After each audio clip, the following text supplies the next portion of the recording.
around us, that they have the ability to follow their joy as well, that they don't need to be confined by what is expected out of them for others when that is not something that they find mutually beneficial, that exchange of energy, right? There needs to be an alignment there. And when the purpose of two or more people coming together is not aligned, someone ends up giving perhaps where they shouldn't. So holding your center, really knowing that this is what I'm supposed to be doing, staying in alignment with the divine, with your higher self, with your guides, and really calling on them and calling on yourself and being in your heart space when you feel like that is wavering, that's being pulled from you. That was beautiful. The initiation by air speaks of having a strong and powerful mind. The mind can be a great asset. It can bring comfort, peace, and strength as you take your spiritual journey. It can also be a dark and destructive force, undermining your power, making you doubt your own heart, and keeping you trapped in fear. The mind, developed without a loving spiritual practice, can be a frightening weapon rather than a liberating sword. How will you choose to use your mind power? Your mind can become more spacious and luminous if you practice emptying it on a regular basis. Empty out those monkey brain thoughts. The radiant mind can be a mighty warrior against fear and despair, encouraging you with thoughts of optimism. When not given a chance to empty, however, the mind becomes overwhelmed with unprocessed information. Much of it will be fear-based programming perpetuated by mass media, which is invested in controlling others and manipulating them by fear. This also is the people around us, right? People are fearful, then they manipulate, whether it's consciously or subconsciously, to kind of bring the situation back to where they feel comfortable, right? So we all feel safe. Those lower chakras, that first chakra issue. This initiation, which liberates and opens the mind, empowers advanced souls to free themselves from manipulation and control. Take your power back. The hallmark of a dysfunctional society is that the mind is expected to dominate the inclinations of the heart rather than serve it. The mind can be trained to be a great manager, creator, and defender of what has genuine value to the heart. But the power to feel what has meaning for us, what moves us enough to rise above our fears and risk growth, comes from the heart, not the mind. When the mind is given the task to feel and the heart is told not to feel, paralysis, confusion, and discomfort are experienced.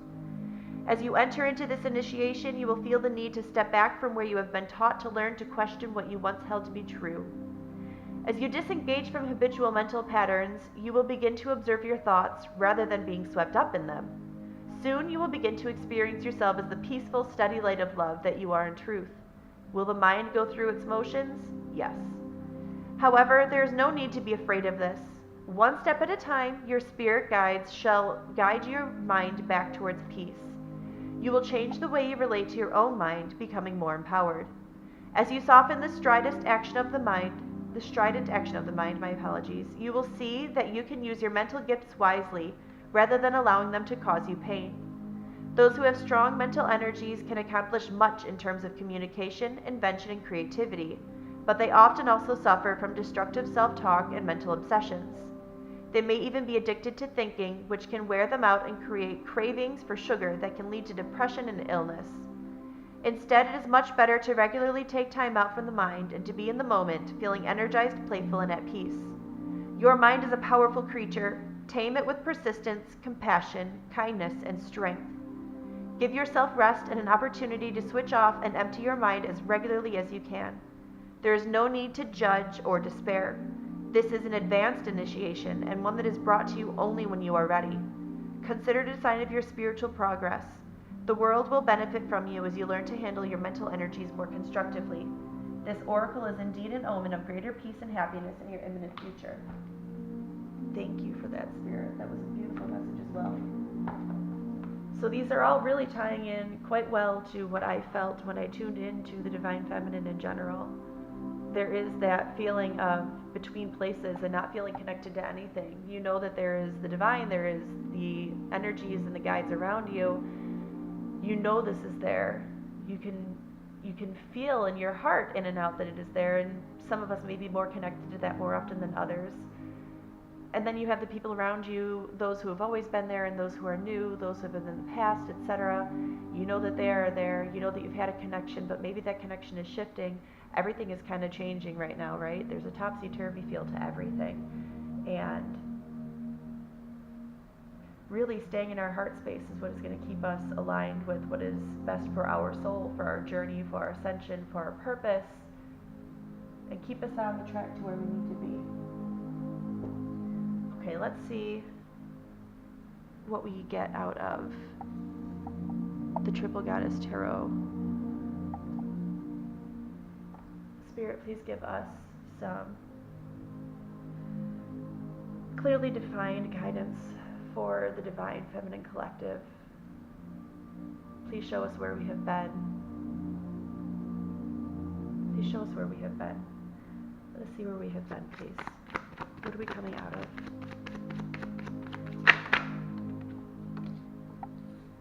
Nine of Swords, really being in our heads. It's a lot of mental conflict, often about things that we don't need to be worried about. It's when we realize that we can release those thoughts to Source, right?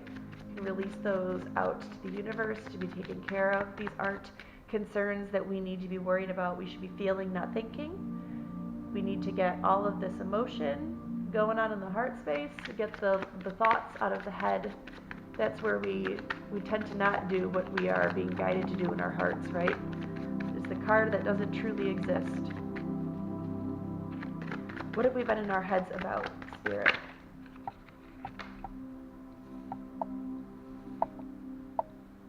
Okay, so this tells me that there is some sort of an action of some sort that you've known inside needs to be addressed. Some sort of a calling inside. Something that you passionately, one way or the other, feel needs to be done. There's a halt, and you can even see that in the horse. This looks like they were probably racing through the field, and then there was a sudden break to it, right? You can see that also in the Two of Pentacles reversed. The Two of Pentacles talks about balance and really finding where that line is and what way you need to go. It's balancing, it's juggling. I also see the Two of Pentacles as your karma and your dharma, balancing your karma and heading towards your dharma. I see in this, and I can feel that a lot of the thoughts have been around these things that we know we need to do, these directions that we are being pulled, but having that hesitation, stopping the momentum every time it gets moving. It's kind of a scary feeling when it's something you're not used to in particular, right? And that momentum is building, and you realize all of these changes are coming, and you kind of totter on this balancing, and it's kind of like we keep dropping the ball on balancing it, right? We haven't quite figured it out, but I feel truly like we are coming out of this, like we are understanding this lesson. We are seeing this is where I've been, and this is not working. I'm still not happy, and something more needs to give. There's not a lot of happiness in those cards, is there? Spirit, where are we now? What are we heading into currently in the collective? This card speaks very much to me of learning that you have all of the tools.